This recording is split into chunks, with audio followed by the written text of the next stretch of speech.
All right, we made it. Yes. How are you, Maria? Good. Let me remove this background here. I'm gonna warn you, I'm like back to back to back again today. So, like, I apologize. I was like just wrapping up a CA session, and then I'm like, oh shit, I bet Maria doesn't have the right link because she would be in my waiting room. And so then I went into Instagram, and sure enough, Yeah. and I have a I'm sorry, I have a session at like 4:30 my time, 5:30 your time. So like it's just the shit has Well, been hitting the fan the last few months. I don't know what's up with that, but like we'll just have to well, have our like punchy conversation and do as good as yeah, we can, right? So that's it. That's it's all it. good. Okay, so That no, could we're be also worse problems. I don't know, it could be worse problems. I know. Like I really shouldn't, it shouldn't be a bad thing, right? We're talking about over exercising today, right? Did I get that And right? yes. Okay. And so we're talking about exercise or over exercise and the gut impact. I think that I looked into what we had this, put on the draft for pointings. It was, I think you're going to touch on the gut zoomer. Yeah. If you still wanna do that, we can always go back to, the, GI map. Or the I wheat was thinking zoomer. The wheat zoomer, the Maria. wheat The wheat zoomer, zoomer. yes, Yeah. yes, yes. Mhm. The wheat zoomer or the gut zoomer you wanna talk? One of those, doesn't Well, matter. the wheat zoomer has a really good leaky gut panel, so we could just Okay. talk about how that's useful in measuring potentially cortisol coming from that overtraining, right? Or whatever, right? Like depending Mhm. on what stage of HPA dysfunction, but we could just relate that way. Yeah, Um, and and I then was thinking on touching a little bit on, the over exercise and immune system, LPS and bugs, yeah. and then we talk about, some dietary issues that are impacted with that, and then really strategies on the overtraining, what to do, what signs are overtraining, and things like that. I Sounds like good? that. Perfect. Yeah, I'm gonna leverage Yeah. your fitness background for this, so that's Okay. all good. Yes. Okay, I have to I'm gonna start the recording here. So give me request, send the request. Okay, I approve that. And then hold on, let me just live stream this baby right now. Hold on.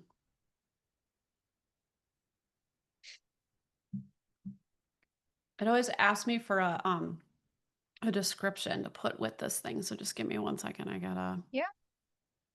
actually, you know what? Do I even have a description? I should pull it out of the social media post. That's what I should do.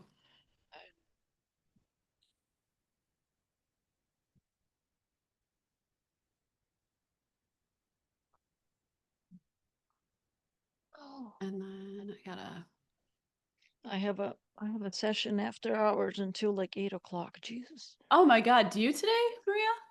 Yeah, six. He moved from Mhm. 6:45 to 7. So yeah. Oh, jeez. Yeah, he's in California, so That's crazy. I'll and say then content I really warning. want to exercise, so it's gonna be a late night for that. Oh, good Lord. I don't know if I can do that anymore. Um, I'm usually in bed by like 8:30 most of the time.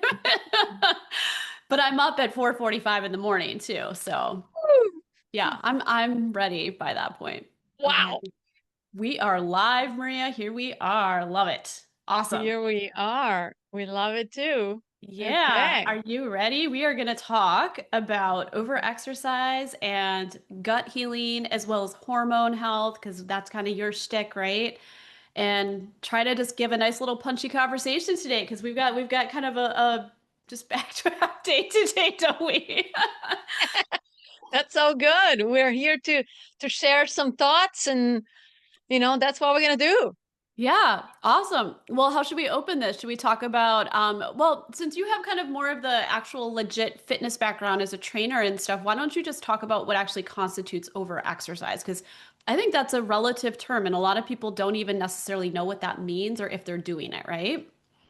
Yeah, I think that's a great way to start. I mean, it's one of those things that people think about over exercising is how is that possible?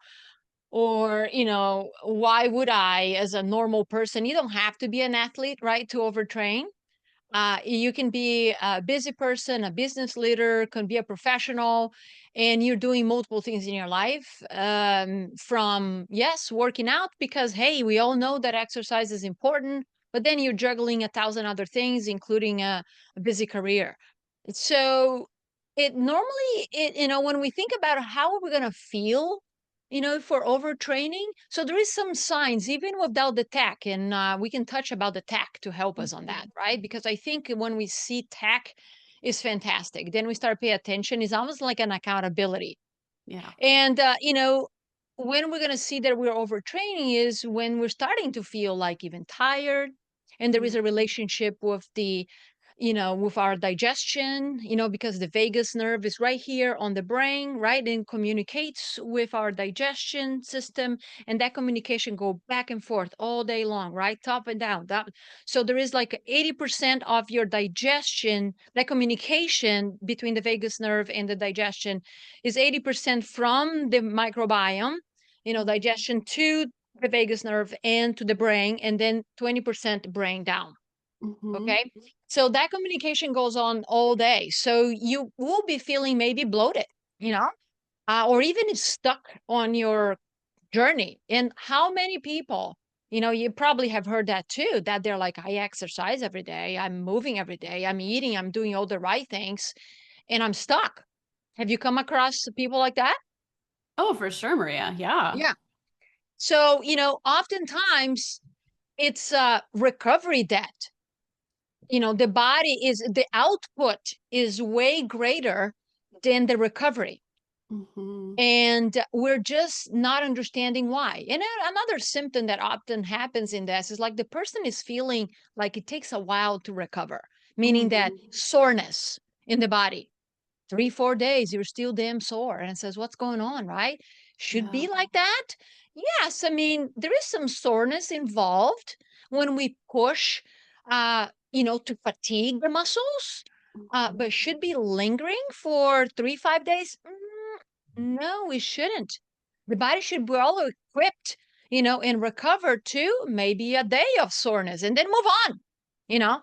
But obviously, that's different if somebody's just starting, and to work out, and all of a sudden they goes 3 days in a row and they're like falling apart. Well, they're not used to it. But I'm talking about somebody who is overtraining. In most cases, here's somebody who has actually been doing this for a while. Mhm. And after a while, the symptoms can come into, being tired, being wired and tired. You get up in the morning, even after 7, 8 hours of sleep, you're like, I'm, not 100%, but we push through. And Yeah. then there is the digestion issues because of this communication between the stress that overtraining can cause. Stress, exercise in general is a stressor. Yeah. Again, that's a beneficial type of stress as long as we are recovering enough, Yep. right? So when we continue these bouts of stress throughout the day, whether it's exercise or it is, anything else from the stressors of life, or phone calls, family, and work, those are natural. They're Mhm. bouts, right? And we're supposed to have those bouts. The body reacts in a positive way to give us attention, focus, energy. And we're supposed to do what? Kind of relax a little bit, Mhm. right? So that is healthy. Yet, most of us are keep pushing and pushing through, and when we're not performing at the level that we believe we should or the body should, then we push. Yeah. And then after a while, we get stuck. And then becomes a big problem because of the other consequences in the gut, uh, in relationship to our energy, into our immune system. That we can Mhm. see that in several other, in labs that we kind of do in our businesses. So hopefully that gives a little introduction of some signs of overtraining. Yeah, I love that. And kind of what I'm hearing you say, and I've experienced this to be true too, is it's so relative person to person. Some of this depends on the stage of life and the age you're at. It depends on whether or not you're struggling already with maybe a chronic autoimmune or inflammatory disorder, or you're Mm, relatively healthy.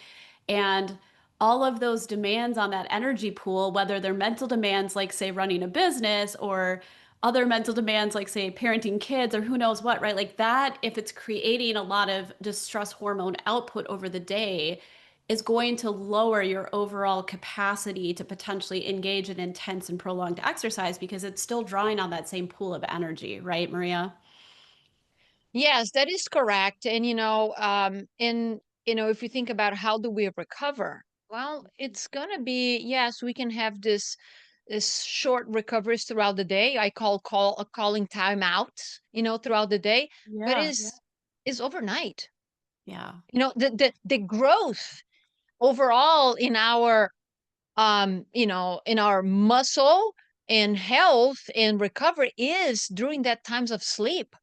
And then we Mhm. think about, okay, if I get 8 hours of sleep, it should be enough. And it says, no, not technically. It depends on the markers, what are we getting as far as deep sleep, HRV, REM sleep, all those things will kind of help us to assess if we're recovering. That's where the tech can come really a great, tool over here for us to take a look into even adapt our exercise routine. There is a tech that tells us numbers, but is that bulletproof? No, I don't do Right. tech only. Right. I have my watch over here, a fitness watch that does sleep and does HRV and a bunch of other stuff, body temperature. Then I have my Aura ring that also does similar stuff. And these are different tools that give some data and some reliability depending on the tool. Right. And to me, it's like the first thing actually that I do when I wake up, I open my eyes. Literally, that's the first things that I do is I push the button over here to my watch and saying I'm awake. So while it's doing this calculation, then I take my phone, from the airplane mode and turn on my Aura app, and it says I'm awake. And then what? Literally, I You're don't hardcore, fail. Maria. I don't fail on this process. And while it's doing all those things, I'm close my eyes and I'm like, how do I feel? And then I kind of compare the notes. Oh, that's hilarious. Yes. Yeah. And let me Yeah. tell you, you start learning. And then sometimes the damn thing says, oh, you had a great night of sleep. And I'm like, I'm like, hold on a second. What's going on here? And it says, okay, did I really? And I'm feeling, I said, and then it says, let me see how I feel in the next 10 to 15 minutes after I'm up. And it says, sometimes is right on it. And Yeah. sometimes it's the opposite. It says that I had a crappy night of sleep. And it says, feeling actually pretty good. And sometimes it's in the afternoon that I'm going to feel and it says, I think the tool actually was telling me the right thing. I'm feeling depleted about 2 or 3 o'clock. You know, Yeah. I'm always looking at the data and I teach my clients this way. And Yeah. they become really fascinated. It says, "Oh my God, this is so true." And it says, "Hold on, it's a tech. It's how you feel, and then we're gonna equip our days, Yeah. according to how we feel in the tech. Yeah. And the tech is based on again the HRV, the deep sleep, and all this kind of stuff, Yeah. that we've been learning. And then when we combine the data from a stool test, from a cortisol test that can come from adrenal cortex or a Dutch, then we start seeing and putting the puzzle together. Exactly. So, and you can tell a lot too. I mean, there are several tests that we can use, but I think that we said the wheat zoomer, is that the one that you kind of like for that too as well? Is that right? Yeah, well, it's a good one because it has a very complete leaky gut panel on it. And I mean, we could kind of just put this out there, but like when we were trained originally as FDN practitioners, as you know, Maria, like they like to train us on a foundational 5 set of labs, which are great labs, but as you get a little bit more experience and you start to figure out kind of where you want to go and specialize, and let's be honest, a lot of the people that end up reaching out to us are also quite complex, and sometimes it Mhm, just makes sense to run different testing to kind of look deeper or look at other mhm, factors. And so I've actually found that in my practice, because I'm dealing with a lot of GI people, people with IBS or IBD diagnoses or symptoms, and then also a lot of just autoimmune stuff too, that the wheat simmer has kind of become more of a regular go-to for me, not only because it has a great leaky gut panel on it, but also just because I kind of want that black and white clarity, as does the client. Are we sensitive and reactive to wheat? And if we're avoiding it, are we successfully doing so? It can be great for both of those things, but the leaky gut panel is fantastic. And to get that as an add on, if you're, say, running a GI map side by side, is awesome because it'll look at basically three different specific markers of leakiness, if you will. There's kind of traditional like leakiness through the spaces of the cells. We call these spaces the tight junctions, which a lot of tests can kind of give you that indication, including the GI map through a marker called zonulin, right, which is a protein that regulates the opening and closing. But on the wheat zoomer, they also have another protein called actin that it's looking at, which kind of explains like transcellular leakage, which is another way things can leak out of the gut, but literally through like the membranes of the cells, not so much the spaces between them. And so that's a possibility. And then you've got anti-LPS, which is kind of an indicator of Mm, gram-negative bacteria in the gut, which are producing this lipopolysaccharide, which can actually mhm, really drive leaky gut because it activates the mm, immune system, causes tons of inflammation. And so what's awesome about that is relating this back to that over exercise, if we've got high cortisol output happening, mhm, that can create a lot of inflammatory changes in the gut as mhm. well as mucosal barrier breakdown. And then we can see that reflected in the degree of leakiness of the gut through a test like the wheat zoomer. So it's just a very good way to get a sense of like, how bad is this problem? And then if we know the Yes. context of, well, this is a marathon runner who's been doing this religiously for the last 10 years, and over the last 3 years, their health has started to tank. Well, Yes. gee, there's probably a relationship there now that we can go back and like troubleshoot with the other tests and just what we know, right, Maria? Yes, and you're touching a point that, just today I had 2 calls with, clients that, I mean, these people are driven.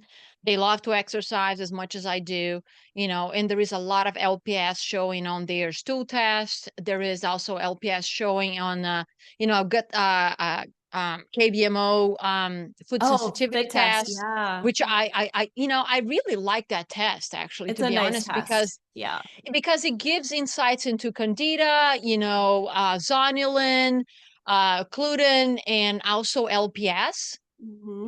by just having that. And that sometimes can give great insights and start giving answers to people, even without any other further testing, right? And says, hold on a Yeah. second. Then if we add other tests like normally we do, then we start getting to the specifics that are potentially adding to that LPS, which is very toxic.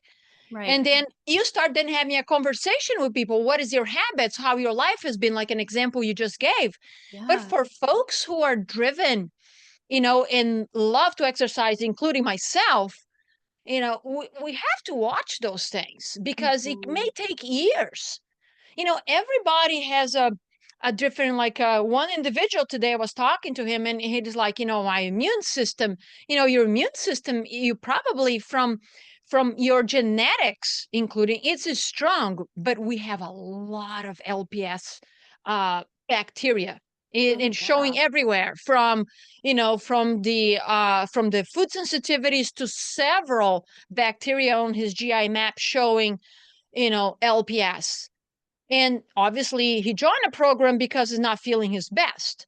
And he Mhm. says, well, should I worry if I have energy for, 10, 12 hours? I can go on. I still have good energy. And it says, well, when I see this kind of things in this bacteria and these issues, uh, shit's going to hit the fan Yeah. sooner than later, Yeah. And so I'm here to help you to not get there. Right. That's why we task to give people insights, Mhm. but there is a symptom. The reason that they're looking for solutions is they want to get to their next level of optimal health or reach optimal health, whatever it is for them, right? Right. But also to prevent and also to maybe undo certain things that, have been going on for a while, but they know that they're not feeling the same. So Yep. yeah, this cortisol is staying elevated is a huge problem because suppresses this secretory IgA that is the first line of defense in the gut, and that's all people need to know. You Yeah. know, so once that goes down, then there is a microbiome shift, Yeah. and there is less good bacteria, beneficial bacteria. There's more opportunistic ones, growing on potentially, and that, this toxins, this leaky gut that you're talking about, get into circulation, and then inflammation rises. Mhm. So there is multiple ways that we can see all that, even without, a stool test. Yeah. We can see that from the blood. We can Yeah. see that CRP going Yep. up. We can see ferritin going up. We can see insulin. So we still start to see markers in the blood that start giving signs, hey, there is something else going on. So, those are things that we can look from one test or multiple tests. Obviously, we love to have multiple tests because it gives us input from different directions in the person. But sometimes, Mhm. uh, blood is going to give us insight. So the question is the physician that you're working with even ordering certain biomarkers Yeah, that is like going to give those CRP, right? insights? Yeah, exactly. And some of them are actually typically on the table. It's just that it wouldn't necessarily be on a standard blood work panel, right? So Correct. this is where, as your own best advocate, when you go in to see your doctor for a wellness check, you have to advocate for yourself and ask specifically for like vitamin D. Not that that's necessarily as related, but that's one people don't realize they can ask for. So sensitivity C-reactive protein, right? Which is the one Maria was just speaking to, like insulin, fasting glucose. Some of those theoretically should be covered by most insurance plans, right? So yeah, Mhm. just stuff to know, because whatever data you can get is going to be better than no data wherever you are on your health journey, whether you're looking to eventually work with a functionally trained practitioner like Maria or I, or you're just trying to get more savvy and smart so you can figure out how to better navigate this path on your own. Either way, right? Like more data, better data is always good, I think. Yes, I Yeah. agree. It's there is a lot that we can do, and yet it requires somebody to pause. I really say, literally, it's pausing Yeah. to ask some questions, how you truly feel. Am I operating at a great level of performance? Whatever performance is personal, in the fitness, professional, whatever performance is in the bedroom, right? This is all performance. I think life Yeah, is performance. it How we is. performance in life. What do you expect to be performing? And please, please do not say that, oh, I'm aging, so I should not be performing much better because most of the people are down. It says, I don't care what most people are. I don't care.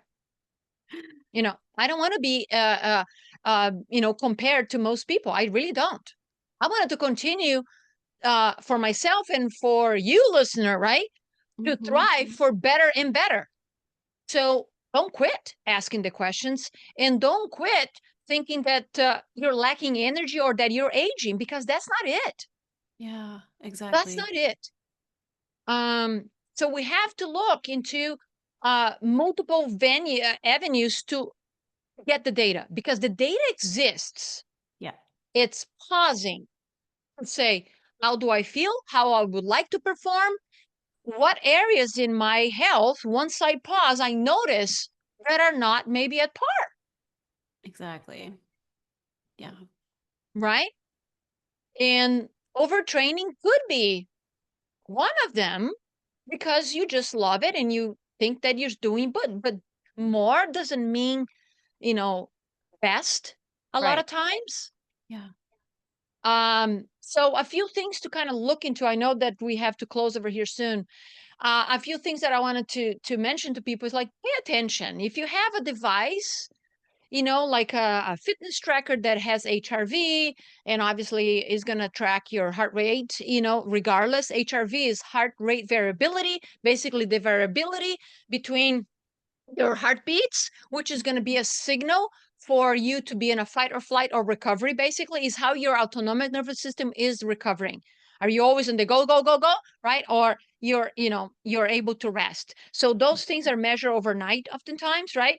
And so while you're resting, sleeping, the higher the number, the better, because you're more adaptable, you're calmer, and you're restoring. So Hmm. certain fitness watches are not going to do that. Some do.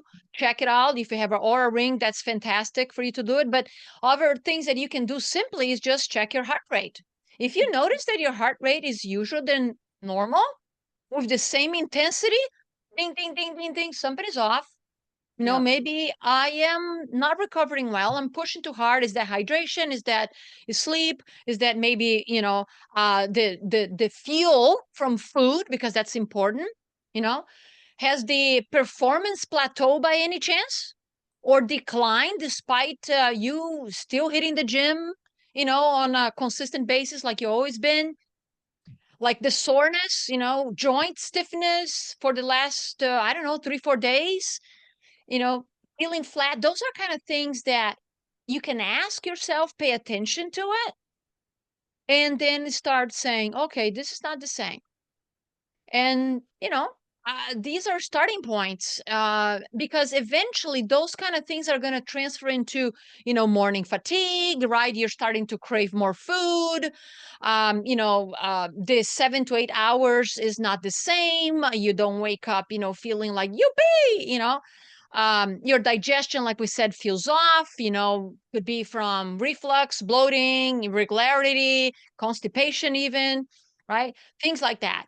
Wired and tired, mood swings. These are all correlated to those things that we're talking about. In the end of the day, is could overtraining be impacting your immune system, that could be impacting then, you know, even things like LPS, your gut communication with the vagus nerve, and then that creates dysregulation, from blood Yep. sugar to hormone, and, and energy, because it's your mitochondria, it's your energy. Yes. No, those are great tips, Maria. And don't forget the role that sickness can play too, because sometimes that can be a sign you're coming down with something if your resting heart rate goes up. So, yeah, those are awesome tips. We're gonna we have to close it out here because I'm on a bit of a time constraint, but that was great. I think we offered up some good stuff between the, what to look for if you go in to see your doctor, some blood markers you can start to ask for if you haven't been, resting heart rate, using your devices. Those are all awesome, awesome tips, Maria. So, yeah, we'll be back again next month talking on some other fascinating topic that relates to metabolic health, hormone health, gut health, right? And yeah, anything you want to say before we sign off real quick, Maria? No, I mean, I think this was good, short and sweet, and hopefully this is helpful. If you have any questions, reach out to one of us.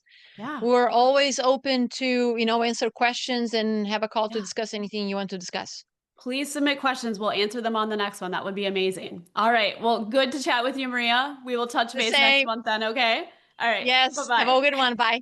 Bye.